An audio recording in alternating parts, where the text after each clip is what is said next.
Reports suggest that Tottenham are ramping up their interest in one of England's recent debutants, as well as a €40 million fullback from Serie A and a striker from the French league. Meanwhile, I'll be bringing you my Spurs versus Arsenal match preview, and the self-proclaimed GOAT himself, Cristiano Ronaldo, has given his thoughts on what is going wrong at Manchester United. All this and more on today's daily Premier League news with me, Barnaby Slater. Guys, thank you so much for watching and listening. Please do press that like button. Please do subscribe if you're not already a subscriber and you like daily Premier League news as well as news from my beloved Tottenham Hotspur. And you can become a member, really help support me make this daily content. All the details of how are in the description box below. But let's get started. And some transfer rumours starting to heat up again, and one that really came out of the left field. I don't know if you watched the England performances over the last few days, but Angel Gomez, the former Manchester United midfielder, now playing at Lille in France, and with only a year left on his contract, is interesting Tottenham Hotspur Football Club. Now, what's fascinating about this to me is when I saw him come out for England in that first game against the Republic of Ireland, he came off the bench. I was absolutely shocked how small he was. And I don't just mean in height. He's very small, but that happens quite a lot in the Premier League. That's not rare. But he's so slim as well that it really made it look to me like he was basically a kid playing alongside men. It was very interesting, but that hasn't deterred Tottenham Hotspur. And there are other clubs interested in him as well, including apparently Liverpool and Borussia Dortmund, as well as Newcastle. What did you guys think of Angel Gomez's performances for England in those two games? He started, of course, against Finland and looked very composed on the ball, very calm, loves to take it on the half turn in that defensive central midfield position. And Lee Carsley obviously really trusts him because he had him in that position for the under-21s last season when they won their international tournament. And previously he'd been known as a winger. So it'd be interesting to see whether he comes back to the Premier League, and could he be the answer to that number 6 position that a lot of the Tottenham fan base have been talking about in terms of Tottenham needing someone.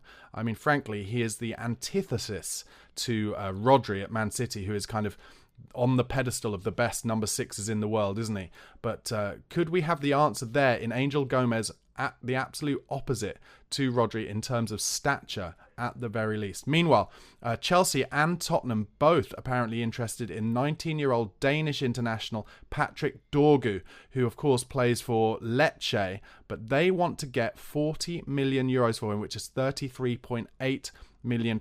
He is a fullback. He can play in both the fullback positions, and Tottenham of course still looking for someone to come in long term as a backup to Destiny Udogie, and they like the look of Patrick Dorgu. But frankly, if you are in a transfer battle with Chelsea at the moment, it is highly unlikely you're ever going to win it, because not only are they willing to spend ridiculous sums of money on young talent, but they're also in such a battle themselves in the boardroom that it seems to me like they're determined to try and buy as many footballers as they possibly can to almost pull the wool over the eyes of the Chelsea fans, try and make them forget what an absolute laughingstock of a club they are. So if it comes to it in January and Spurs and Chelsea are both looking at Patrick Dorgu still then, it wouldn't surprise me if he ended up at Chelsea as yet another of their almost infinite wide players.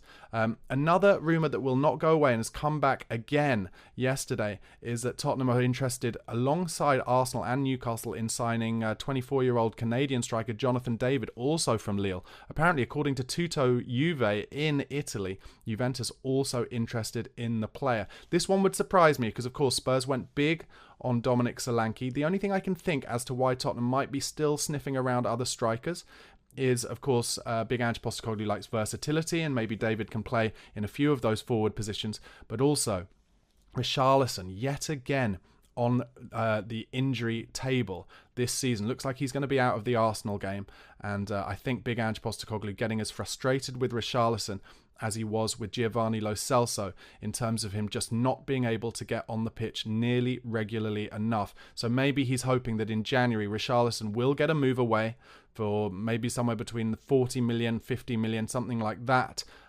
Or if he was willing to go to Saudi Arabia, which he wasn't willing to do this summer, maybe we could recoup that kind of £60 million that we paid for him from Everton in that instance, maybe then Spurs would be willing to bring in someone else from their forward list, and maybe that's where Jonathan David comes in. Another fullback who's been on Tottenham's list for a while, Maddison from Monaco, 23-year-old Brazilian defender. He's also attracting interest from, guess who? Chelsea. But Manchester United and Spurs still among his admirers, apparently. So, as it shows, and in keeping with the strategy of Johan Lange and Big Ange Postecoglou, which is they're not going to bring in players unless it's right, and the players that they want will stay on their list until either they're bought by another club or the price comes down to a number that Tottenham are willing to pay. And that's why we're still sniffing around Maddison, as well as the likes of Jonathan David and Patrick Dorgu. So don't be surprised if those players come up again in January because, like I said earlier, still looking for replacements for Destiny Udogie. Meanwhile, with the North London derby coming up, and of course I will later in this episode be doing my match preview to that, some quotes from James Maddison, who was asked about it. He said the following: "We know what it means to our fans. Hopefully we can send our fans home happy and with bragging rights over their friends and family." Absolutely right, James. He was also asked about Tottenham's trophy drought and how the club and the players within the club want to end it. Madders said this: "It's spoken about a lot in the media here, and it's kind of a black mark against Tottenham's name, and that is on us. It's our duty to try and change the history of recent times and try to get our hands on silverware. It's not something that we should avoid talking about. The club needs to be winning trophies. A club of this size and with the quality that we have should be battling for trophies." How does that make you feel, Spurs fans? Are you excited that James Maddison is aware of the difficulties that Tottenham fans have been feeling for years now? Are you excited that it's talked about within the club and that they know how seriously we're all taking this? And maybe going into a very difficult game away at Coventry in the week after the North London derby, hopefully they'll go into that absolutely fully focused and motivated, knowing that a run through the Carabao Cup to try and get to that final and potentially win it could be the starting point for Tottenham Hotspur, because that's what they need actually. I haven't really spoken about this as much as I would have liked to. What we need is to win something first that can be the starting point, to get that monkey off our back and to get the players kind of almost into the mentality of winning cup finals, winning big games. And we need to make the most of fortunate draws. And you'd have to say Coventry City away.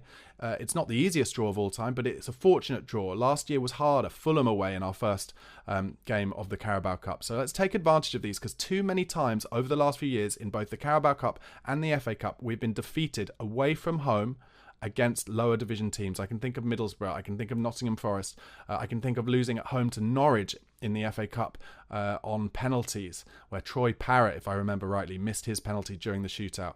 So I'm glad to hear James Maddison taking all of these trophy opportunities seriously. I want us to do well in the Carabao Cup, have a real push at the Europa League, try to get to that final in Bilbao at the end of the season, and of course the FA Cup too. Not to mention, let's get a win over Arsenal this weekend and try and push up the Premier League table. Meanwhile, just talking about the Premier League table, I saw a stat based on Mikel Arteta's 5 years at Arsenal, because he's just been given a new contract. And I wanted to read it out based on how I think it's very important, especially going into big games like this, that we are realistic about how much time and patience we need to give Big Ange Postecoglou, because that is what Arsenal and Edu, their sporting director, did with Mikel Arteta, despite the fact in the first 2 or 3 seasons Mikel Arteta was under a lot of pressure from Arsenal fans. So I just want to talk about this. Now, in 1920, when Arteta joined the club, he only got 56 points in the league. He did win the FA Cup at the end of that season. I'm aware of that. That's huge, and that gave him a lot of collateral. But 56 points first season. Second season, 2021, 61 points, so only 5 points more. Third season, 69 points, so 8 points more, pushing on there. That was their better season. That was the season where Spurs beat them at the end of the season at home, 3-0 in the kind of big battle to try and get into that 4th place. And after that, all the pundits were saying, well, you can't see how Arsenal are going to get into the top 4 from here, because Spurs will push on under Antonio Conte. But in fact, that shows how little pundits really know, because the following season, from 69 points the season before, 84 points, second in the league. And then 23-24 last season, 89 points, plus their first Champions League quarterfinal in 14 years. Now, so, going back to that first season, 56 points, and yes, I'm aware they won the FA Cup, so that, like I said, gave Arteta a lot of collateral, but 56 points. I think it was 8th place. Big Ange Postecoglou, though, in his first season, having lost Harry Kane, having been under a very painful rebuild using Mauricio Pochettino's terminology, 66 points in his first season. 10 points more than Arteta got. I'm aware, like I said, Arteta won the FA Cup, and of course we would have loved Ange to win the FA Cup, the equivalent, or any cup. But we were drawn against Man City and we lost that game. But 10 points more than Arsenal got. Arsenal were also, back in those first few seasons under Arteta, accused of very similar problems that Tottenham are being accused of in the first year or so of Ange Postecoglou's reign. That being, Arsenal were bad at defending set pieces then. They were defensively poor, and they were able to be a little bit bullied on the pitch. That was all talked about a lot back in those days, just in the same way that it is with Ange Postecoglou in his first year. Yet, he got 10 points more. The football is undoubtedly far more exciting, but it will take time. It will take patience. It will take more transfer windows. And it will take time to allow the players that we brought in to grow. That is what it's going to take, and yet I think we are ahead of the curve in terms of the comparison between where Ange Postecoglou is after just over a year compared to where Mikel Arteta was after his first year. Yes, the caveat is of course that FA Cup. I'm aware of that. But that FA Cup only served to give collateral to allow Edu and the Arsenal board to give Arteta the time it took for him to then prove that he was the right man for the job. And I think we need to give Ange Postecoglou that time as well. Let me know what you think in the comments section below. Bit more Spurs news before I get into my Arsenal preview. Dejan Kulusevski made more key passes than any other player in the opening rounds of the Nations League over the past week. The Sweden captain really showing that he is a key player for them, also playing in a number 10 role at times for them as well, which is something I'm excited to see him doing more and more for Spurs this season, particularly against teams who play low blocks against us. Meanwhile, with the Arsenal game coming up, the Norwegian national team doctor said the following after Martin Ødegaard rolled his ankle, I think on Wednesday night. He said, injuries like this take a minimum of 3 weeks. Anything else is a bonus. So that surely means that Ødegaard, the Arsenal captain, and I think one of their two most important players alongside Saliba is very likely to be missing for that Arsenal game. Meanwhile, some news this morning. Midfielder Rodrigo Bentancur has been charged by the FA over his comments regarding Son Heung-min following the controversial interview he gave at the beginning of this summer. It's alleged that Spurs midfielder has breached FA Rule E 3.1 as he acted in what they call an improper manner and/or used abusive and/or insulting words and brought the game into disrepute. It's further alleged that this constitutes an aggravated breach, which is defined in FA Rule 3.2 as it included a reference, whether expressed or implied, to nationality and/or race and/or ethnic origin. The quote from the FA says Rodrigo Bentancur has until Thursday the 19th of September to provide a response to this charge. I can only hope that Rodrigo Bentancur pleads guilty and says, yep, hit me with the fine, hit me with the suspension, as he apologised, didn't he, during the summer, but he needs to really take ownership of this, not fight it, and the club, Tottenham Hotspur, need to suggest that to Rodrigo Bentancur, that the only way forward from this is that he takes ownership of it, takes his ban, takes his fine, and we move on from it, and hopefully he will learn from it, and Tottenham can help him by making him do some kind of care in the community type stuff with some East Asian people around London. That is what I would suggest. Let me know in the comments what you think, though. A bit of an ugly moment for Tottenham Hotspur. Okay, let's go into my Tottenham-Arsenal match preview. The form of both clubs is as follows. As we know, Spurs 1-1, drawn 1, lost 1 against Everton, Leicester and Newcastle. That unfortunate loss at St James's Park in the last game when we played so well. Arsenal have 1-2, drawn 1. They won 2-0 at home against Wolves on the opening day. They had a very impressive 2-0 win at Aston Villa in their second game, but then a disappointing 1-1 draw at home to Brighton. But Brighton can play well against anyone, but Arsenal, of course, were down to 10 men after Declan Rice got sent off for 2 bookable offences, meaning he is also out of this weekend's game against Spurs. Some notable stats. Overall, Arsenal have won 82 times and Spurs have won 61 times. But in the 38 games played in the Premier League, Arsenal have won 17 times, Spurs 11 wins and 10 draws. Now, for any of you gambling lovers, 63% of all games between Arsenal and Spurs in the Premier League have been over 2.5 goals. That is huge. And also 37% of those games have been over 3.5 goals.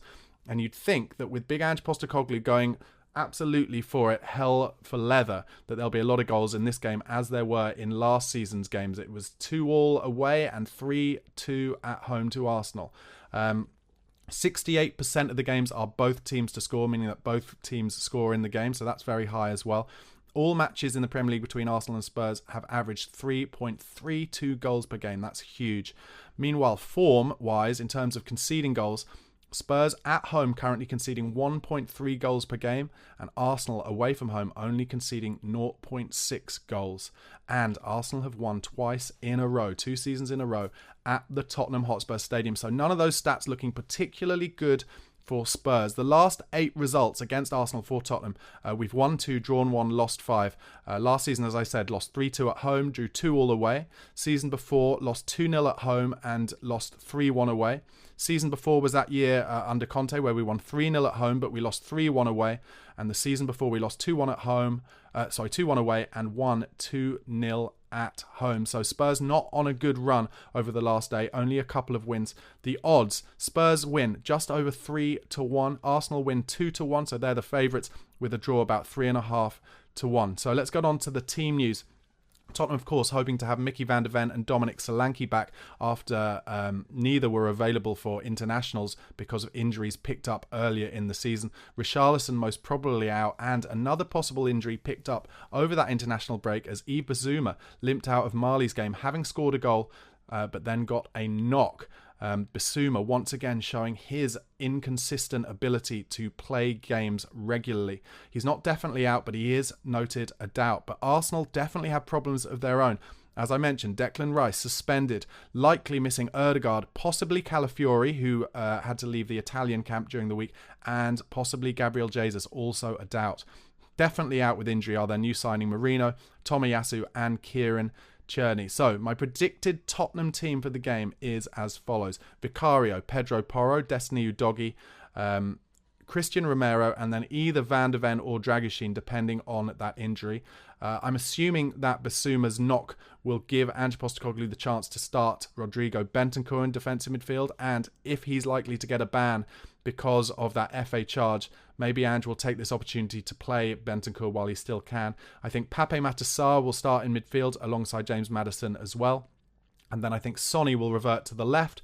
Dom Solanke will come in the middle. And I think it'll be Decky Kulusevski who gets the nod on the right-hand side, ahead of Brennan Johnson and Wilson Odobert. But with them, of course, providing pace off the bench.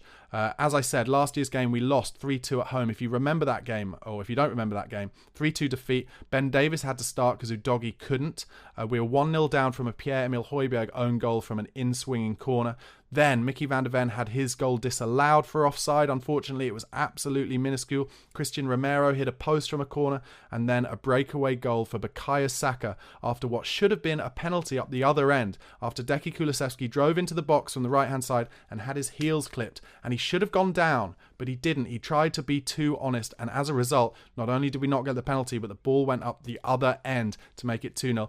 We were 3-0 down at half-time after a goal from another corner, despite playing well. Arsenal did really well from those attacking set pieces against us last season because they used a player to come in late, block Vicario from coming to get the ball, and scored as a result. Then we made our comeback in the second half, which was started by Christian Romero, ran all the way up the pitch, kind of faced down David Raya, who tried to chip a ball over him. Romero chested it down and then placed it into the bottom left-hand corner beautifully. A second goal from Sonny came late on from the penalty spot after Ben Davies was hacked down, and then unfortunately after that we couldn't really put enough pressure on Arsenal to get the equaliser. So where do I see the dangers in this game against Arsenal? Well, firstly, I'm going to say complacency, because I think there will be a feeling in the stadium and maybe within the players that because of the injuries that Arsenal have to some of their key players, particularly Declan Rice and Martin Ødegaard, that this might be a really great chance for Tottenham to turn one over them. Well, I'm going to say the only chance we have of beating Arsenal is if we're at absolutely 110% and that we're clinical. That if we make chances, we put them away, because we will not get as many chances against Arsenal as we did against Newcastle. We need to be more clinical. The other dangers, counter-attack as ever for Big Ange's system, and Arsenal will look to play narrow and deep and pick us off. Shots from long distance, because we've suffered against Arsenal for those in the last few years. Thomas Partey, I remember scoring one against us. And that set piece danger. We need to be more aggressive, and we need to be blocking their runners rather than letting them do that to us. My prediction for the game, I'm going 2-1 Spurs with goals scored by Heung-min Son and Deki Kulusevski. And then a little wildcard thought, if that doesn't happen, maybe that Brennan Johnson will come on in the second half and score or assist for Tottenham's winner from the bench. Let me know, guys, what you think the score will be in that huge Tottenham-Arsenal game on Sunday. I'll be doing a watch-along for it on We Are Tottenham TV, so make sure you check that out. And also on Saturday, lunchtime, 12:30, I'll be doing a watch along for the Southampton versus Manchester United game on this channel. So come over for that one, because I think Man United watch alongs should be really, really fun. Okay, guys, before I go into some other Premier League news, please do press that like button. Really helps lots of people see this video. Please do press subscribe. If you're not already a subscriber, please do press that subscribe button. And if you are a subscriber, thank you so much for your support. Please do spread the word about the channel to your friends and family. And also, you can become a member, just £1 a month. All the detail how in the description box below. As I mentioned at the top, Cristiano Ronaldo has been talking about Manchester United and everything that is going on there. He said the following: Man United need to rebuild everything, in my opinion. The Man United manager, you cannot say, if you're Man United manager, that you're not going to fight to win the Premier League or the Champions League. You've got to say, like, we're going to try. You have to try. He also said, Man United need time to rebuild because it's still one of the best clubs in the world, but they need to change, and they understand that. This is the only way. This is why they start to change again the structure of the club, the president, the infrastructure, and everything. The owners of the club are investing in the training ground, and I'm happy because things are changing. I'm not happy the way it all happens, but in the same way, we cannot control some points of our life sometimes, but it's done. Already done. I think he's there talking about how it didn't quite happen for him when he got back there.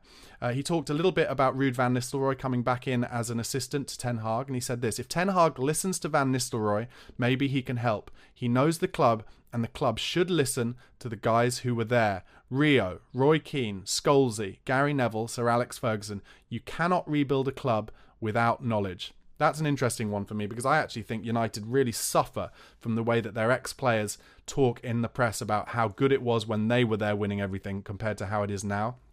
It's a different time, and you cannot compare it. And I think you actually need to kind of push away the ex-players, don't listen to them, and start it as a modern changed club. Ronaldo also said, when I was back at United, I was very happy and I was one of the top scorers. I did unbelievable things with the club. My first season with 37, I was the third best scorer in the league. I scored in all the group stages. I scored in every game. Even in the league, I scored 17 or 18 goals. I did amazing. I mean, that's the most Cristiano Ronaldo thing I've ever heard, isn't it? Just banging on about how great he is. He is the Donald Trump of football. I'm not saying he wasn't an incredible talent, but wow. The way he talks about himself is something else. Over to Liverpool. Harvey Elliott is expected to be out until late October, having fractured his foot. He won't be available until at least the end of the next international break. That's a big blow for Liverpool, because Harvey Elliott really improving for them.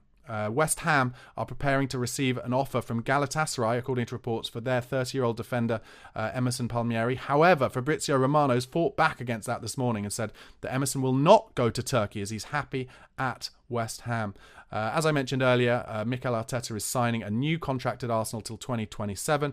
And finally, some news about England after Lee Carsley did a great job during these games in the international break. Apparently, he is not guaranteed to get the job because England are currently interviewing external candidates, including the likes of Graham Potter, Frank Lampard, and Eddie Howe. 3 names who, I don't know what you think, let me know in the comments, but for me, unbelievably underwhelming names. Sure, if England are waiting until next summer because they want to try and get Pep Guardiola or Jurgen Klopp, fine. But do not wait until the summer and let Lee Carsley do a good job, play great football and show a real future towards this.